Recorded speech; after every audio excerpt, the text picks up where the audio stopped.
ಸಂಗೀತ madam ಈಗ ಅದ್ಭುತವಾಗಿ ನಮಗೆ ವಿಶ್ಲೇಷಣೆ ಹೆಂಗೆ ಕೊಡ್ತಾ ಇದ್ದೀರ ಅಂತ ಹೇಳಿದ್ರೆ ಯಾವುದೋ ಒಬ್ಬ ಮಾಜಿ ಕ್ರಿಕೆಟರ್ ಜೊತೆ ಮಾತಾಡ್ದಂಗೆ ಫೀಲ್ ಆಗ್ತಿದೆ ನನಗೆ.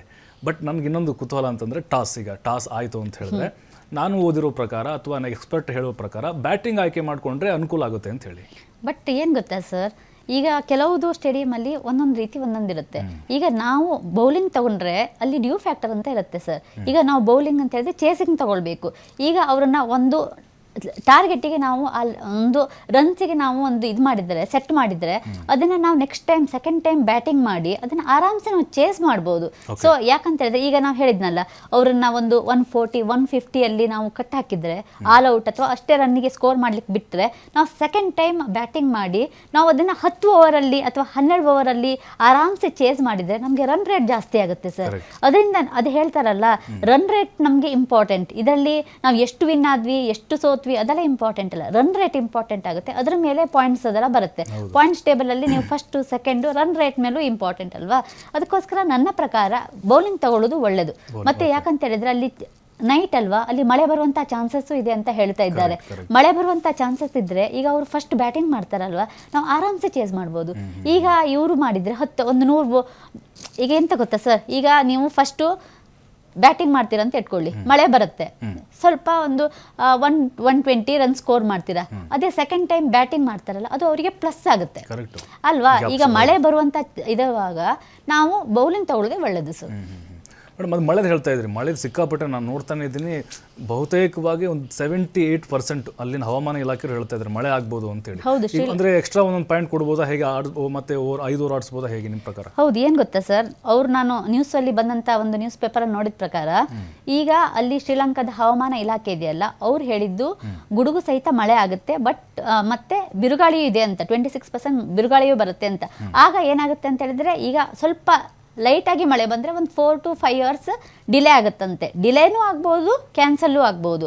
ಆವಾಗ ಕ್ಯಾನ್ಸಲ್ ಆದರೆ ಡೆಫಿನೆಟ್ಲಿ ನಾವು ಒಂದೊಂದು ರನ್ಸಿಗೆ ಸುಮ್ಮನೆ ಇರಬೇಕಾಗುತ್ತೆ. ಬಟ್ ಡಿಲೇ ಆದರೆ ಸೊ ನೆಕ್ಸ್ಟ್ ಬರ್ತಾರಲ್ಲ, ಆವಾಗ ನಾನು ಹೇಳಿದ ಪ್ರಕಾರ ಟಾಸ್ ವಿನ್ ಆದರೆ ಯಾರು ಬೌಲಿಂಗ್ ತೊಗೊಂಡಿರ್ತಾರೆ ಅವರಿಗೆ ಪ್ಲಸ್ ಪಾಯಿಂಟ್ ಆಗುತ್ತೆ. ಅದು ಬೌಲಿಂಗ್ ತಗೊಂಡವರಿಗೆ ಪ್ಲಸ್ ಪಾಯಿಂಟ್ ಅದು. ಓಕೆ, ಅಲ್ಲ ಈಗ ಮಳೆ ಬಂದು ರದ್ದಾದರೂ ಕೂಡ ಅದು ಅಂದರೆ ನಮಗೆ ಸೇಮ್ ಟು ಸೇಮ್ ಪಾಯಿಂಟ್ಸ್ ಬರುತ್ತಾ ಹೆಂಗೆ ನಿಮಗೆ? ಅದು ಹಾಗೆ ಅಲ್ವಾ ಸರ್, ಎಲ್ಲರಿಗೂ ಒಂದೊಂದು ಪಾಯಿಂಟ್ಸ್ ಬರುತ್ತೆ. ಯಾಕಂತ ಹೇಳಿದ್ರೆ ಅದು ಯಾರು ಈಕ್ವಲ್ ಆಗಿ ಇರಲ್ಲ. ಈಗ 1 ಪಾಯಿಂಟ್ ಕೊಡೋದಲ್ವಾ, 2 ಪಾಯಿಂಟ್ಸ್ ಕೊಡೋಕ್ಕಾಗಲ್ಲ. 1 ಪಾಯಿಂಟ್ ಇದೆ, ಅವರು ಒಂದು 5 ಪಾಯಿಂಟ್ಸಲ್ಲಿ ಇರ್ತಾರೆ, ನಾವು 5 ಪಾಯಿಂಟ್ಸಲ್ಲಿ ಇರ್ತೇವೆ. ಬಟ್ ಪಾಯಿಂಟ್ಸ್ ಟೇಬಲಲ್ಲಿ ನಾವೇ ಫಸ್ಟ್ ಇರ್ತೇವೆ, ಯಾಕಂದರೆ ರನ್ ರೇಟ್ ಚೆನ್ನಾಗಿದೆಯಲ್ಲ ನಮ್ಮದು. ನಿಜ. ಅಲ್ಲಿ ಪಾಕಿಸ್ತಾನ ಮಾಜಿ ಆಟಗಾರ ಯಾರೊಬ್ಬರು ಹೇಳ್ತಾ ಇದ್ರು, ಆಗಲೇ ನೋಡ್ತಾ ಇದ್ದೆ, ಮಳೆ ಬರಲಿ ಅಂತ ಅವ್ರು ಪ್ರಾರ್ಥನೆ ಮಾಡ್ತಿದ್ದಾರೆ. ಮಳೆ ಬರೋದೇ ಬೇಡ, ನಾವು ನಮ್ಮ ಇಂಡಿಯಾದವರು ಪ್ರಾರ್ಥನೆ ಮಾಡ್ತೇವೆ, ಅವರು ಮಾತ್ರ ಪ್ರಾರ್ಥನೆ ಮಾಡೋದಲ್ಲ, ನಾವು ಪ್ರಾರ್ಥನೆ ಮಾಡ್ತೇವೆ ಇವತ್ತು ಮಳೆ ಬರೋದು ಬೇಡ ಅಂತ. ನಿಜ. ಟಾರ್ಗೆಟ್ ಅಂತ ಬರೋದಾದ್ರೀಗ 200 ಕ್ರಾಸ್ ಆಗಲೇಬೇಕು ಅಂತಾರೆ ಇವತ್ತಿನ ಮ್ಯಾಚ್ಗೆ ನೀವು? ಹೌದು, ನಾನು ಹೇಳಿದ್ನಲ್ಲ, ಈಗ ಟಾಸಿಗೆ ನಾವು ಸೋತ್ರ ಅಂತ ಇಟ್ಕೊಳ್ಳಿ, ನಾವು ಅವಾಗ ಡೆಫಿನೆಟ್ಲಿ ಬ್ಯಾಟಿಂಗ್ ತಗೊಳ್ಳಲೇಬೇಕು ಫಸ್ಟ್. ಈಗ ನಾವು ಫಸ್ಟ್ ಬ್ಯಾಟಿಂಗ್ ತಗೊಂಡ್ರೆ ಪವರ್ ಪ್ಲೇಯಲ್ಲಿ ನಾವು ಒಂದು 60-70 ರನ್ ಸ್ಕೋರ್ ಮಾಡಿ, ಈಗ ಓಪನಿಂಗ್ ಬ್ಯಾಟ್ಸ್ಮನ್ ಮತ್ತೆ ಟಾಪ್ ಆರ್ಡರ್ ಬ್ಯಾಟ್ಸ್ಮನ್ಸ್ ಇರ್ತಾರಲ್ವಾ, ಅವರಿಂದ ನಾವು ಹೆಚ್ಚು ಎಕ್ಸ್ಪೆಕ್ಟ್ ಮಾಡಬೇಕು.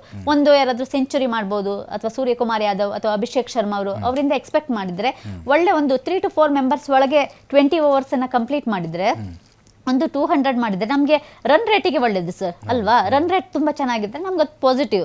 ಮತ್ತೆ ಇವತ್ತು ಯಾರು ವಿನ್ ಆಗ್ತಾರೆ ಅವರು ಸೂಪರ್ 8ಗೆ ಹೋಗ್ತಿದ್ದಾರೆ. ಸೊ ಇದು ಡಿಸೈಡಿಂಗ್ ಮ್ಯಾಚ್ ಆಕ್ಚುಲಿ. ಸೊ ಅದಕ್ಕೋಸ್ಕರ ಇವತ್ತು ತುಂಬಾ ಒಂದು ನಿರ್ಣಾಯಕವಾದಂತಹ ಮ್ಯಾಚ್ ಆಗ್ತಾ ಇದೆ ಸರ್. ನಿಜ. ಬಟ್ ಅವ್ರನ್ನ ನಾವು ಎಷ್ಟಕ್ಕೆ ಕಟ್ ಹಾಕ್ಬೋದು ಅಂತ ಅನ್ಸುತ್ತೆ ನಿಮಗೆ? ಹಾಗೆ 140-130 ಒಳಗೆ ಔಟ್ ಮಾಡಬೇಕು. ಆವಾಗ ಹಾಗೆ ಮಾಡಿದರೆ ನಾವು ಒಂದು 10 to 12 overs ಒಳಗೆ ನಾವು ರನ್ ಸ್ಕೋರ್ ಮಾಡಿ ಅದನ್ನ ಚೇಸ್ ಮಾಡಿದ್ರೆ ನಮಗೆ ರನ್ ರೇಟ್ ತುಂಬಾ ಚೆನ್ನಾಗಿ ಬರುತ್ತಲ್ಲ, ಅದು ನಮ್ಮ ಪ್ಲಸ್ ಪಾಯಿಂಟ್ ಆಗುತ್ತೆ ಆ್ಯಕ್ಚುಲಿ. ಈಗ ಅವರು ಸೋಲ್ತರೂ ಸಹ ನಾವು ರನ್ ರೇಟಲ್ಲಿ ಜಾಸ್ತಿ ಇರ್ತೇವೆ, ಮತ್ತೆ ಟಾಪ್ 1 ಪೊಸಿಷನಲ್ಲೂ ಇರ್ತೇವಲ್ವಾ. ಬಟ್ ಈಗ ಪರ್ಸ್ನಲಿ ನಮ್ಮ ಆಟಗಾರರು ನಾವು ಸ್ಟ್ರೆಂತ್ಗಳನ್ನ ನಾವು ಆಗಲೇ ಹೇಳ್ತಾ ಇದ್ದೀರಿ ನೀವು. ಅಂದರೆ ನಿಮಗೆ ಜಾಸ್ತಿ ಹೋಪ್ ಇರೋದು ಈಗ ಅಭಿಷೇಕ್ ಶರ್ಮಾ, ಸೂರ್ಯಕುಮಾರ್ ಯಾದವ್ ಅವ್ರ ಮೇಲೆ ಬ್ಯಾಟಿಂಗ್ ನೋಡಿದಾಗ? ಹೌದು, ಬ್ಯಾಟಿಂಗ್ ನೋಡಿದಾಗ ಅವರು ಇಶಾನ್ ಕಿಶನ್ ಅವರು ಸ್ವಲ್ಪ ಇದ್ದಾರೆ, ಅವರು ಇಲ್ಲ ಅಂತಿಲ್ಲ. ಈ 3 ಜನರದ್ದು ಹೇಳೋದಾದ್ರೆ ಇಶಾನ್ ಕಿಶನ್, ಅಭಿಷೇಕ್ ಶರ್ಮಾ, ಸೂರ್ಯಕುಮಾರ್ ಯಾದವ್, ಕೆಲವು ಸಲ ಹಾರ್ದಿಕ್ ಪಾಂಡ್ಯದವರು ಅವರನ್ನು ಹೇಳೋಕ್ಕಾಗಲ್ಲ, ಅವರು ಆಲ್ರೌಂಡರ್. ಕೆಲವು ಸಲ ಅವರು ಸಹ ಅವರಿಂದನೂ ಪರ್ಫಾರ್ಮೆನ್ಸ್ ಬಂದದ್ದಿದೆ, ಅವ್ರ ಮೇಲೆ ತುಂಬ ಹೋಪ್ಸ್ ಇದೆ. ಬೌಲಿಂಗಲ್ಲಿ ಹೇಳೋದಾದರೆ ವರುಣ್ ಚಕ್ರವರ್ತಿ, ಕುಲ್ದೀಪ್ ಯಾದವ್, ಅವ್ರು ಬಂದರೆ ಕುಲ್ದೀಪ್ ಯಾದವ್, ಅಕ್ಷರ್ ಪಟೇಲ್, ರಿಂಕು ಸಿಂಗ್, ಮತ್ತು ಇವರು ಇದ್ದಾರಲ್ಲ ಹಾರ್ದಿಕ್ ಪಾಂಡ್ಯ, ಅವರೆಲ್ಲ ಅವ್ರ ಅವ್ರ ಮೇಲೂ ಹೋಪ್ಸ್ ಇದೆ. ಅದೇ ಹೇಳೋದಾದ್ರೆ ಪಾಕಿಸ್ತಾನದಲ್ಲಿ ಹೇಳೋದಾದ್ರೆ ಫರಾನ್ ಮತ್ತೆ ಅಸೀಮ್ ಮೇಲೆ ನಮಗೆ ತುಂಬಾ ಹೋಪ್ ಇದೆ ಅಂತ ಅವ್ರು ಹೇಳ್ತಾ ಇದ್ದಾರೆ. ಬ್ಯಾಟಿಂಗ್ ಅಲ್ಲಿ ಬೌಲರ್ಸ್ ಅಲ್ಲಿ ಅಬ್ರಾರ್ ಅಹಮದ್ ನಲ್ಲಿ ತುಂಬಾ ಹೋಪ್ಸ್ ಇದೆ ಅಂತ ಹೇಳ್ತಿದ್ದಾರೆ ಸರ್. ಅಲ್ಲ ಬಟ್ ನಂಗೆ ಸ್ಪಿನ್ನರ್ ಜಾಸ್ತಿ ಅವಕಾಶ ಕೊಟ್ಟರೆ ಒಳ್ಳೇದಂತ ಅನ್ಸುತ್ತೆ. ಸ್ಪಿನ್ನರ್ಸ್ ಇವತ್ತು ಮ್ಯಾಚ್ ಆಗ್ತಿರುವಂತಹ ಸ್ಟೇಡಿಯಮ್ಸ್ ಸ್ಪಿನ್ನರ್ಸಿಗೆ ಫ್ರೆಂಡ್ಲಿ ಅಲ್ಲ, ಸ್ಪಿನ್ನರ್ಸಿಗೆ ಜಾಸ್ತಿ ಇಂಪಾರ್ಟೆನ್ಸ್ ಕೊಟ್ಟರೆ that will be the positive ಅಂತಾನೆ ಹೇಳ್ಬೋದು. ಬಟ್ ಈಗ ಇಂಡಿಯಾ ಪಾಕ್ ಅಂತಂದರೆ ಅಲ್ಲಿ ನಿಮ್ಗೆ ಗೊತ್ತೇ ಇರುತ್ತೆ ಟಿಕೆಟ್ ದರ ಮತ್ತು ಸಿಕ್ಕಾಬಟ್ಟೆ ಮೇಡಮ್ ನೋಡ್ತಾ ಇದ್ವಿ ನಾವು, ಏರ್ತಾನೆ ಇದೆ ಸಿಕ್ಕಾಬಟ್ಟೆ ಲಕ್ಷ ಅಂತ ಹೇಳ್ತಾ ಇದ್ದಾರೆ. ಅದಕ್ಕೋಸ್ಕರ ಶ್ರೀಲಂಕಾದ್ದು ಇವರಿದ್ದಾರಲ್ಲ ಯಾವುದು ಕ್ರಿಕೆಟ್ ಸ್ಟೇಡಿಯಂ ಅವರು ಕೂಡ ಇವತ್ತು ರದ್ದು ಮಾಡಬೇಡಿ, ಯಾಕಂತ ಹೇಳಿದ್ರೆ ಇವತ್ತು ಮ್ಯಾಚ್ ಆಗ್ಲೇಬೇಕು. ಅವರಿಗೆ ತುಂಬಾ ಬಿಸ್ನೆಸ್ ಆಗುತ್ತೆ ಅಲ್ಲ, ಅದು ಸಹ ಮಾರ್ಕೆಟಿಂಗ್ ಅಲ್ಲ, ಬಿಸ್ನೆಸ್ ತುಂಬಾ ಆಗುತ್ತೆ. ಯಾಕಂತ ಹೇಳಿದ್ರೆ ಇಂಡಿಯಾ ವರ್ಸಸ್ ಪಾಕಿಸ್ತಾನ ಅಂತ ಹೇಳಿದ್ರೆ ವರ್ಲ್ಡ್ ವೈಡ್ ಕ್ರಿಕೆಟ್ ಫ್ಯಾನ್ಸ್ ಇದ್ದಾರೆ.